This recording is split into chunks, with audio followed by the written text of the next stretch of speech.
दोस्तों, हम लोगों को हमेशा लगता है कि पुण्य कर्म करने वालों को स्वर्ग की प्राप्ति होती है तथा पापी नीच क्रूर लोगों को नरक में जाना पड़ता है, लेकिन आप गलत है।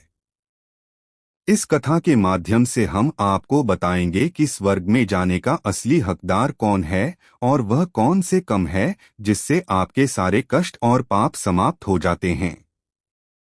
तो आइए दोस्तों जानते हैं इस पवित्र कथा के माध्यम से। दोस्तों, एक बार धरती लोक पर चार व्यक्तियों की मृत्यु एक ही साथ हुई थी। वे सभी लोग विचारों में अलग अलग और अलग अलग प्रदेश के रहने वाले थे। केवल संयोग से ही उन चारों का अंत एक ही समय पर हो गया था। एक ही समय पर यम के दूत उन चारों को लेने के लिए आए थे। मरने वालों में एक तो किसी प्रदेश का राजा था, दूसरा बड़ा धनी व्यापारी था, तीसरा एक पूजा पाठ करने वाला पंडित था और चौथा गरीब मजदूर था जो दिन भर मेहनत करके अपने परिवार का पालन पोषण करता था। चारों की आत्माओं को लेकर यमदूत मृत्यु के देवता धर्मराज की सभा में आकाश मार्ग से लेकर चारों आत्माओं को जा रहे थे। जब यमराज दूत उन चारों आत्माओं को लेकर यमराज के सभा में पहुंचे तो उनके सम्मुख जाकर खड़े हो गए। विचारों सोच रहे थे कि कौन स्वर्ग में जाएगा और कौन नरक में जाएगा। यमराज अपने आसन पर विराजमान नहीं हुए थे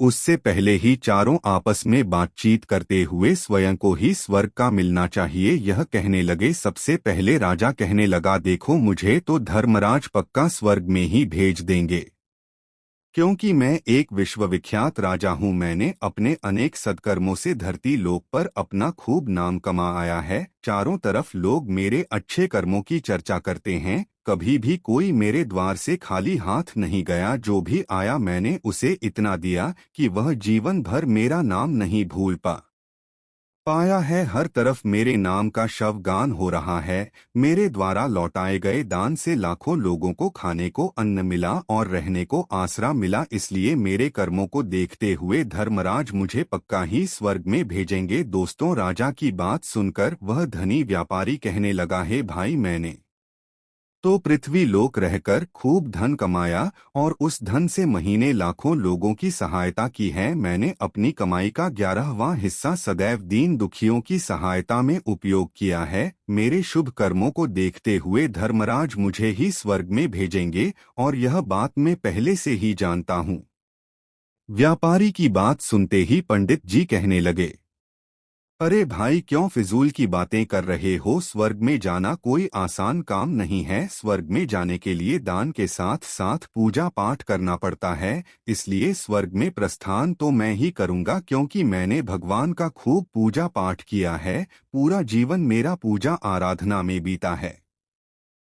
मेरे शुभ कर्मों के कारण मेरे लिए ही धर्मराज स्वर्ग का दरवाजा खोल लेंगे। यह बात मैं अच्छी तरह से जानता हूँ। जब इस प्रकार तीनों ने अपनी अपनी बातें की और अपने अपने विचार रखे, फिर वह तीनों लोग उस चौथे व्यक्ति मजदूर की ओर की देखते हैं कि अब यह क्या कहता है। क्या इसमें भी कोई अच्छा काम किया है या नहीं, या फिर इसका पूरा जीवन मजदूरी करते हुए दूसरों के अधीन रहकर ही बिता है। मजदूर उन सब की बातों को चुपचाप नीचे नजरें झुकाए खड़ा सुनता रहा और वे तीनों बड़े गर्व से अपनी प्रशंसा में झूठे थे। तभी धर्मराज अपने साथ ही चित्रगुप्त के साथ दरबार में हाजिर होते हैं। चित्रगुप्त के हाथों में एक मोटी सी किताब थी जिसमें समस्त प्राणियों के कर्मों का लेखा जोखा लिखा था। धर्मराज अपने आसन पर विराजमान होते हैं। उसके बाद चित्रगुप्त ने राजा को अपने पास बुलाया और उससे पूछने लगे कि तुम बताओ, तुम तो धरती पर बड़े ही विख्यात राजा थे। तुमने अपने जीवन में कौन कौन से शुभ कर्म किए हैं तथा कितने लोगों को दुख दिया है, कितने लोगों का भला किया है। मैं अपनी पुस्तक में देखकर यह फैसला करूंगा कि आप स्वर्ग में जाने के अधिकारी हैं या नहीं। तब बड़े गर्व के साथ राजा अपने कर्मों को बताता है, हे भगवान, मैं एक बहुत बड़े राज्य का स्वामी था। मेरा राज्य बड़ा ही समृद्ध और खुशहाल था। मेरे राज्य में दिन ही गरीब लोग बहुत ही कम थे। सब मेरी छत्रछाया में बड़े आनंद के साथ जीवन यापन कर रहे थे। मैंने अपने राज्य के लोगों को किसी चीज की कमी नहीं होने दी। मेरे यहाँ हर भूखे को भोजन मिलता था। लाखों की धन मोहर उन्हें रोज दान में दी जाती थी। प्रजा के लोग मुझसे बहुत खुश रहते थे। दिन रात में यही मेरे जी के अच्छे कर्म है। राजा की बात सुनकर चित्रगुप्त ने अपनी पुस्तक उठाई और उसमें देखने लगे। पुस्तक में देखकर उन्होंने राजा को बताया कि तुम जो कह रहे हो वह सर्वथा सत्य है। तुमने अपनी प्रजा को बहुत सुख दिया है, परंतु इसके साथ साथ तुमने बहुत बड़ा अपराध भी किया है। तुमने अपनी राज्य की सीमा को बढ़ा ने के लिए जितने युद्ध लड़े हैं, उन युद्धों में हजारों लाखों की संख्या में सैनिकों ने अपनी जान गंवाई है। उन सब की मृत्यु का कारण तुम बने हो। उनके परिवारों को, उनके बच्चों को अनाथ करने वाले तुम हो। उनके स्त्रियों को विधवा बनाने वाले भी तुम हो। उनकी माँ की गोद भी सोनी करने वाले तुम हो। तुमने अपने ही सैनिकों के हजारों परिवारों को हमेशा दुख दिया है। युद्ध लड़कर राज्य बढ़ाने से अच्छा था कि तुम अपने पड़ोसी देशों से मित्रता करके उनके साथ व्यापार बढ़ते। आपका राज्य तब भी समृद्ध और संपन्न रहता। तुमने अपनी प्रजा को नहीं, सैनिकों को सुर्खी बनाया है, इसलिए तुम स्वर्ग के अधिकारी नहीं हो। यह बात सुनकर राजा चुपचाप पीछे हो गया। उसके बाद चित्रगुप्त ने व्यापारी से पूछा, आपने धरती पर कौन कौन से अच्छे कर्म किए हैं? तब व्यापारी कहता है, हे भगवान, मैंने धरती पर जितना धन कमाया उसका 11वां भाग अच्छे कामों में लगाया। लाखों लोगों को भोजन कराया, कई आश्रमों को दान दिया है, कई बेघर लोगों को अपने ढंग से भर दिया है, कई शहरों में मंदिरों का निर्माण कराया है, कई जगह पर धर्मशालाएं बनवाई है, प्रत्येक एक तीर्थ में भंडारे करवाए हैं। यही मेरे जीवन के अच्छे कर्म है। व्यापारी की बात सुनने के बाद चित्रगुप्त ने अपनी पुस्तक खोली जिसमें उसके जीवन के सारे अच्छे बुरे कर्म लिखे हुए थे। चित्रगुप्त ने बताया कि देखो, तुम कहते हो वह सत्य है। तुमने धरती पर खूब डांट धर्म किया है, पर तुम्हारा पाप यह है कि तुमने धरती पर जो दान धर्म किया है वह तुमने उस पैसे से किया है जिसको कमाने के लिए तुमने बहुत झूठ बोला है। तुमने बहुत ठगी की है, कई चीजों में मिलावट करके बेचा है, नकली चीजों को असली के दामों में बेचा है, कितने व्यापारियों को रास्ते से हटाया है। तुम्हारे इन कर्मों से अनजाने में कितने लोग बीमार होकर मार गए हैं, कितनों ने आत्महत्या कर ली, कितनों की मेहनत का पैसा तुम्हारे पास चला आया। उन सब लोगों की बद्दुआ तुम्हारे साथ है। तुमने जो कुछ भी अच्छा काम किया है वह कम शून्य हो गया है, इसलिए तुम्हारे पास भी तुम्हारा कोई शुभ कर्म नहीं है। तुम स्वर्ग में जाने के अधिकारी नहीं हो। चित्रगुप्त की बात सुनकर व्यापारी भी बड़ा उदास होकर पीछे हो गया। उसके बाद पंडित जी को आगे बुलाया और पूछने लगे, तुमने अपने जीवन में कौन से अच्छे कर्म किए हैं?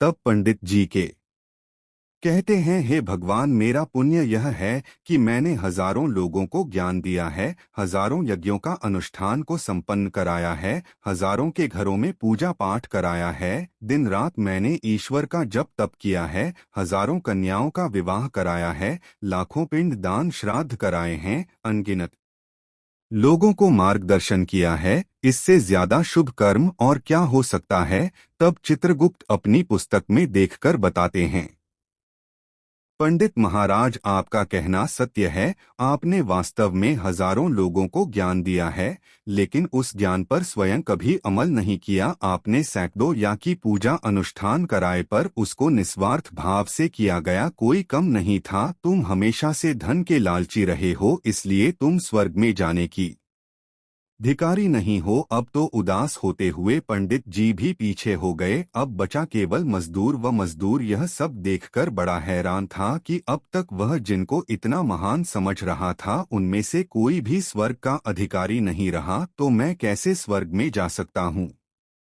मुझे तो स्वर्ग की कल्पना भी नहीं करनी चाहिए, क्योंकि मैं तो कभी पूजा पाठ जप दान करने के लायक भी नहीं था। तो शुभ कर्म कहाँ से करता? मैं तो मेहनत मजदूरी करके सारे जीवन अपने परिवार का भरण पोषण करता रहा। वह मजदूर यह सब बातें सोच ही रहा था, इतने में ही चित्रगुप्त ने उसे भी आवाज लगा दी और उससे पूछा, किंतु वह मजदूर तो पहले से ही कहने लगा, भगवान मैंने धरती पर एक गरीब के घर में जन्म लिया था, दान हवन पूजा पाठ करने के लायक ही नहीं था, तो मैं शुभ कर्म कहाँ से करता, मैं तो अपने परिवार का पालन पोषण बड़ी मुश्किल से कर लेता था, मैं जानता हूँ भगवान कि मैं स्वर्ग में जाने का अधिकारी नहीं हूँ, मैंने धरती पर भी नाक भोगा है और आगे भी नरक में ही जाने की हैसियत है।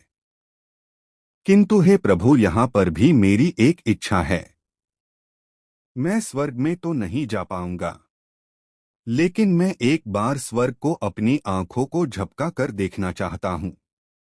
इससे अधिक मेरी कोई इच्छा नहीं है, क्योंकि मैंने ऐसा कोई कम नहीं किया है जो कुछ देर के लिए ही मुझे स्वर्ग में पहुंचा दे। मजदूरी के बाद लोगों की सेवा के लिए मेरे पास समय नहीं बच पाता था, बचा हुआ समय मैं अपने बूढ़े माँ बाप की सेवा में लगा देता था, उनके लिए उन्हें खिलाता पिलाता उनके वस्त्र बदलता, यही मेरी दिनचर्या थी। मंदिर में जाने का भी अवसर नहीं मिलता था। मजदूर की बात सुनकर चित्रगुप्त ने अपनी पुस्तक में देखकर पूछा, हे मानव, तुम ध्यान से सोचकर बताओ कि तुमने कभी तो कोई शुभ कर्म किया होगा। तब मजदूर अपने पूरे जीवन के घटनाक्रम को याद करता है। तब उसे याद आता है कि एक बार उसे बहुत तेज भूख लगी थी, वह रोटी खाने के लिए बैठा ही था। कितने में वहां एक बहुत ही कमजोर बीमार कुत्ता टहलता हुआ आ गया, जो ठीक से चल भी नहीं पाता था। वह आकर मेरे सामने बैठ गया और मेरी रोटी की ओर से देखने लगा। मैं समझ गया कि वह कुत्ता बहुत भूखा है। मेरे अंदर से आवाज आई कि बेजुबान जानवर को छोड़कर तू अकेला कैसे खा सकता है। मैंने वह रोटी स्वयं न खाकर उस कुत्ते को खिला दी। उस दिन मैंने पूरे दिन भूखे पेट रहकर ही काम किया था। मजदूर की बात सुनकर चित्रगुप्त मुस्कुराए और उसका हाथ पकड़कर बड़े सम्मान के साथ उसे स्वर्ग में लेकर गए और बोले, वास्तव में आप ही स्वर्ग में रहने के अधिकारी हो प्राणी। पर दया दिखाना ही सबसे बड़ा शुभ कर्म है। मनुष्य जो भी कम निस्वार्थ भाव से करता है, वास्तव में उसका ही उसे सबसे बड़ा पुण्य मिलता है। निस्वार्थ भाव से किया गया जन कल्याण के लिए एक छोटे से छोटा काम भी आपके सैकड़ों पापों को नष्ट कर देता है। लोगों से लालच और स्वार्थ के वशीभूत होकर किया गया शुभ कर्म भी फलदायी नहीं होता है। इसलिए ध्यान रहे, जीवन में अच्छे कर्म अच्छी भावना के साथ करना चाहिए। ऐसा नहीं होना चाहिए कि आपने किसी से धन छीनकर या चुराकर कम में लगा दिया हो तो वह धन आपको कभी नाक किया हो और बाद में उसी धन को दान पुण्य में जाने से नहीं उभर सकता। दोस्तों, स्वर्ग में वही व्यक्ति जाता है जिसने निष्काम निस्वार्थ भाव से प्राणियों की सेवा की हो, भले ही उसने जीवन में एक पैसा भी दान न किया हो, पर वह जिस लायक था अपनी सामर्थ्य के अनुसार उसने निस्वार्थ भाव से जो भी काम है वहीं उसकी मुक्ति का रास्ता तय कर आता है। तो आशा करते हैं आपको यह कथा अवश्य ही अच्छी लगी होगी। अगर दोस्तों कथा आप लोग को अच्छी लगी हो तो वीडियो के कमेंट बॉक्स में जय श्री हरि विष्णु लिखकर वीडियो को लाइक करके चैनल को सब्सक्राइब कर लीजिए।